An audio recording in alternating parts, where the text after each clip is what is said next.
La depresión tiene muchas caras, abarca desde la depresión clínica en la que el paciente simplemente no puede salir de la cama y evita todas las actividades, pasando por la depresión estacional, que se produce en determinadas estaciones del año, y los episodios maníaco-depresivos, hasta esa depresión moderada y rastrera, que es casi imperceptible, pero que le quita a uno las fuerzas. No cabe duda de que la depresión es una enfermedad de la vitalidad, no es tristeza, es falta de fuerza y por lo tanto de voluntad para actuar. Es una debilidad constante que conduce a una afluencia irracional de pensamientos oscuros. Si quieres saber más sobre el tema, ya he hecho animaciones sobre cómo vivir con depresión y las cosas que no deberíamos decir a una persona con depresión. Los enlaces aparecerán en la parte superior. Por supuesto, como en cualquier guía, hay que ser cauteloso. No es que si un punto es correcto o si tenemos algunas de estas características, definitivamente estamos deprimidos. Normalmente varios puntos tienen que ser correctos al mismo tiempo y durante mucho tiempo. Entonces, por favor, acude a un especialista para hacer un diagnóstico profesional. Y si sospechas que alguien cercano a ti sufre de depresión, envíalo a un psicólogo, terapeuta, psiquiatra o simplemente a tu médico de cabecera para que le hagan un diagnóstico profesional. Así que aquí vamos, aquí están los 10 síntomas de la depresión.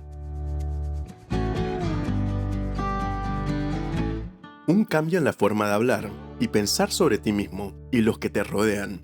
En primer lugar, cambias tu estilo de pensamiento por uno interno. Piensas más en ti mismo, en lo que te ha pasado, hablas más a menudo de tus problemas, te quejas más a menudo. Es más, tu óptica cambia. Utilizas más los llamados grandes cuantificadores en el discurso. Es decir, sueles usar palabras como siempre, todo, nunca, afirmaciones grandes y categóricas, y muestras un pensamiento más dicotómico, es decir, verdad, falsedad, mal, bien, dolor, dicha.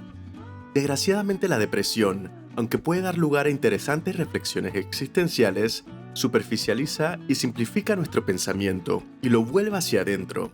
Cabe señalar que tanto el egocentrismo como la percepción dicotómica del entorno conducen a menudo a actitudes defensivas en la vida. Es decir, a la sensación de estar amenazado, de estar rodeado de maldad, de sufrimiento, de que reina la falsedad y hay que defenderse de ella, de que el mundo es malo y hostil. Las actitudes defensivas favorecen la profundización del estado depresivo, porque por regla general, llevan a vivir en constante tensión, irritación con el entorno y percepciones de ira e injusticia. Rechazo de las convenciones sociales. Percibir todos los rituales y las pequeñas interacciones sociales como superficiales, sin sentido, falsas, actuadas, exageradas.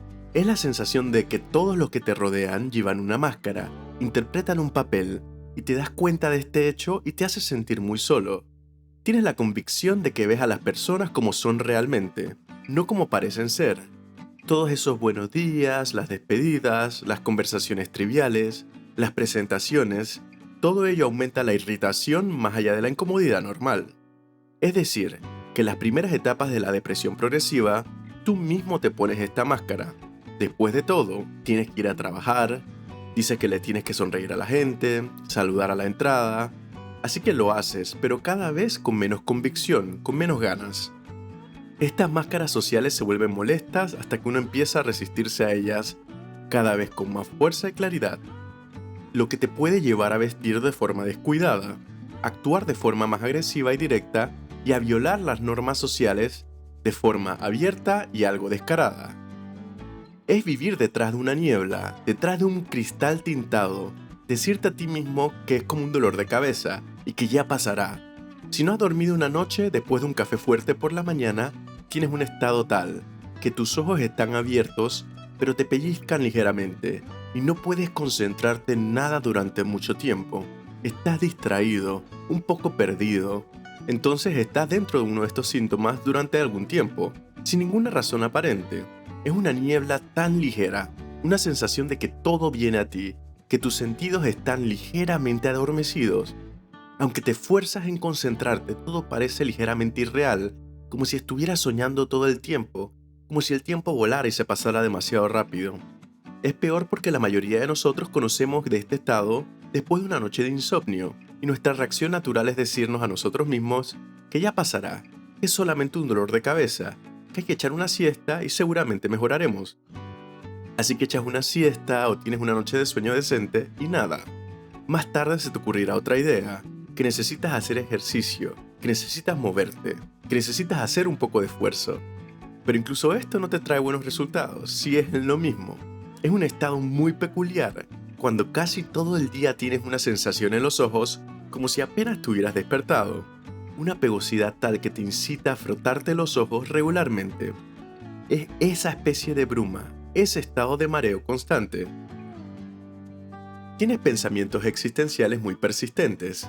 Una cosa es ser existencialista y tener una naturaleza muy reflexiva, y otra muy distinta es convertirte en una persona así de la noche a la mañana.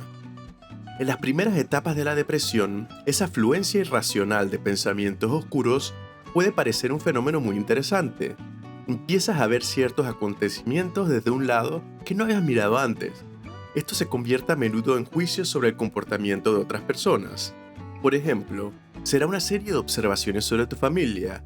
La madre solamente está con el padre por dinero, y es una persona terriblemente materialista, que la hermana no tiene talento y se la pasa exponiéndose en Instagram. Aunque tengas razón, estas observaciones si se expresan serán muy hirientes, pero ese existencialismo primitivo va mucho más allá. Casi todo el trabajo no tiene sentido, no crea nada, no va a ninguna parte, es completamente inútil. No tiene sentido trabajar porque ese trabajo solamente trae sufrimiento e infelicidad. La relación es solamente una invención humana para controlar a las personas. La vida no tiene sentido. Solo estamos hablando de sacos de músculos y huesos. El planeta se muere, cualquiera que decida tener un hijo lo está condenando a un futuro horrible lleno de desastres y guerra. Como puedes ver, esto puede ir mucho más allá, hacia el nihilismo y la sensación de vacío general, que por lo demás suele acompañar a la depresión clínica.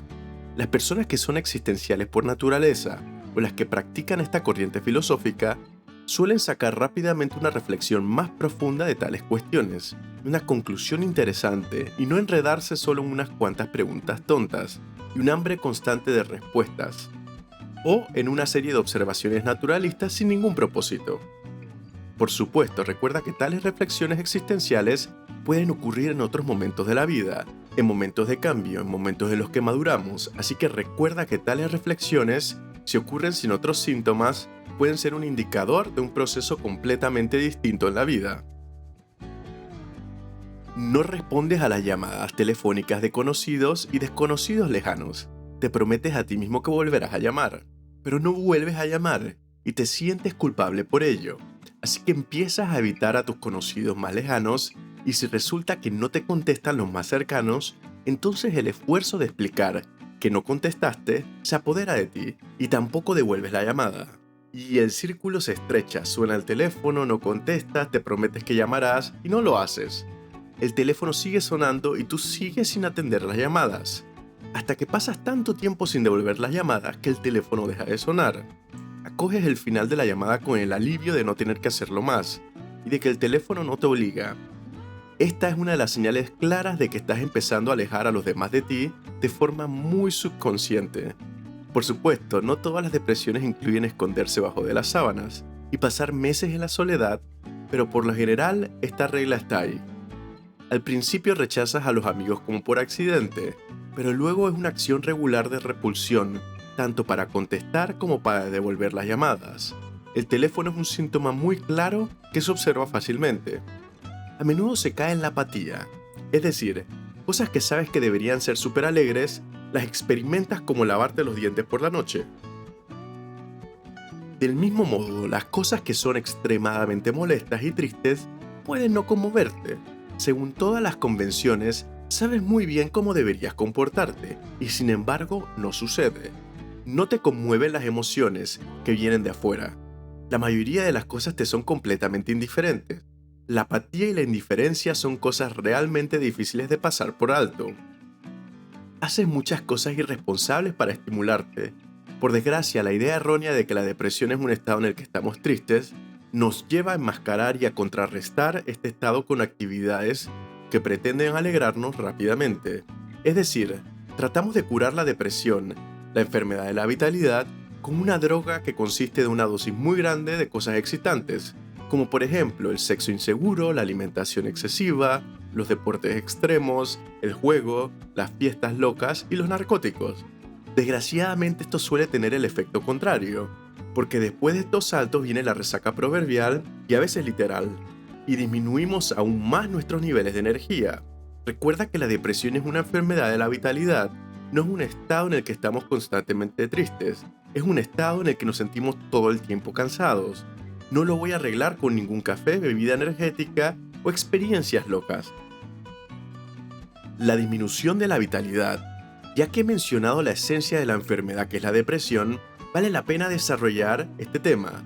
No tiene fuerza para nada. A veces en las primeras etapas lo sientes como un dolor en las piernas, las articulaciones, la espalda, el cuello, como si te acompañara constantemente algún tipo de tensión que necesita ser aliviada o de insomnio que necesita ser estirado. Pero ni los masajes ni los estiramientos ayudan especialmente. Y aunque es un hecho de que un descenso de la vitalidad, incluso a largo plazo, puede estar causado por muchos factores combinados con otros puntos, la disminución de la vitalidad está francamente presente en casi todas las enfermedades, desde el resfriado a la gripe, a la intoxicación estomacal, hasta las enfermedades internas graves, genéticas o incluso las alergias. Sin embargo, con la mayoría de las enfermedades tenemos además síntomas que las acompañan, que son diferentes a los síntomas de la depresión. Además, la disminución de la vitalidad en el caso de la depresión es tan estable y constante en su nivel que da la sensación de que será así para siempre. Así que vigila tu cuerpo. Vale la pena hacerse un examen en caso tal de descartar enfermedades como el hipotiroidismo, los virus u otras enfermedades crónicas y lentas que no se ven todos los días. Técnicamente, una de las causas físicas bien conocidas de la depresión son los bajos niveles de la hormona serotonina. Es la falta de serotonina la responsable de la disminución de la vitalidad, y los medicamentos que restauran sus niveles ayudan realmente a los que la sufren. Por supuesto, se trata de una simplificación importante, ya que son muchas las razones de la disminución de la serotonina y la complejidad de este fenómeno hace que siga siendo difícil encontrar la farmacoterapia eficaz para cada caso concreto. Sin embargo, ten en cuenta que al descartar otras enfermedades físicas crónicas, la disminución de la vitalidad puede tener su origen en los bajos niveles de la serotonina. Trastornos del sueño. Si se trata de una disminución de la vitalidad, es posible que también tengamos un trastorno del sueño. Se trata de episodios de insomnio que pueden ir seguidos de maratones de sueño de 12 horas o más, incontables siestas, actividad sorprendente o inusual a partir de las 3 de la mañana, para luego dormir hasta la mitad del día. En otras palabras, la depresión no solamente causa trastornos del sueño, sino también trastornos en todo el reloj biológico.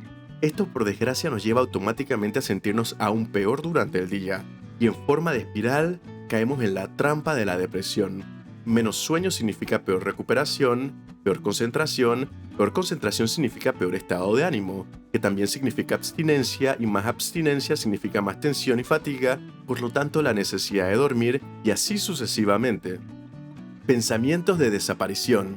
Por último, algo muy importante, en las primeras etapas de advertencia, cuando puedes detectar los inicios de la depresión en ti mismo, a menudo puedes tener pensamientos de que sería mejor que desaparecieras, que todo el mundo se las arreglaría sin ti. Estos pensamientos adoptan muchas formas como las de ¿qué pasaría si yo no estaría aquí? ¿Qué pasa si me fuera y no le digo nada a nadie? Generalmente se trata de una actitud de culpa por algo. A menudo será una situación real y desagradable. En el caso de un adolescente, serán unos padres enfadados por sus calificaciones. Y entonces el adolescente pensará que si él no está ahí, los padres no se habrían enfadado, los padres no estarían tristes. Un adulto pensará que si yo desaparezco, mi pareja, que ahora llora por mí, estaría mucho mejor y que no tendría que separarse de mí de forma dolorosa. Todo lo resolvería de esa manera. Este tipo de pensamientos es una puerta abierta a los pensamientos suicidas. Esas inocentes argucias sobre la desaparición se convierten en un plan de suicidio viable, desde dejar las drogas hasta perseguir deliberadamente conflictos, pasando por justificar comportamientos autodestructivos. Y ni siquiera estoy hablando de autolesiones, sino por ejemplo de degenerar deliberadamente las relaciones con los demás, de evitar cualquier responsabilidad, de dejar un trabajo, de endeudarte. Y aunque muchas personas con pensamientos suicidas sufren de depresión, el acto del suicidio en sí sigue siendo demasiado difícil para muchos. De ahí que tomen muchas medidas autodestructivas a medias. yendo de frente al choque con los problemas de la vida, sin orden, sin ninguna previsión. Si notas ese comportamiento autodestructivo, es una fuerte luz de alarma. Si se ignora al final de esa espiral destructiva, es posible que el enfermo ya en su propia mente no tenga otra opción que acabar con el tormento. Evidentemente, estos 10 síntomas de depresión no pueden constituir un diagnóstico individual para ti ni para nadie. Solo un especialista puede proporcionar dicho diagnóstico. Sin embargo, si notas uno de estos síntomas en ti o en alguna persona cercana, no lo dudes y pida ayuda a su médico de cabecera, que le dirigirá al lugar adecuado. Ahora, gracias por tu tiempo y recuerda ser siempre extraordinario. Adiós.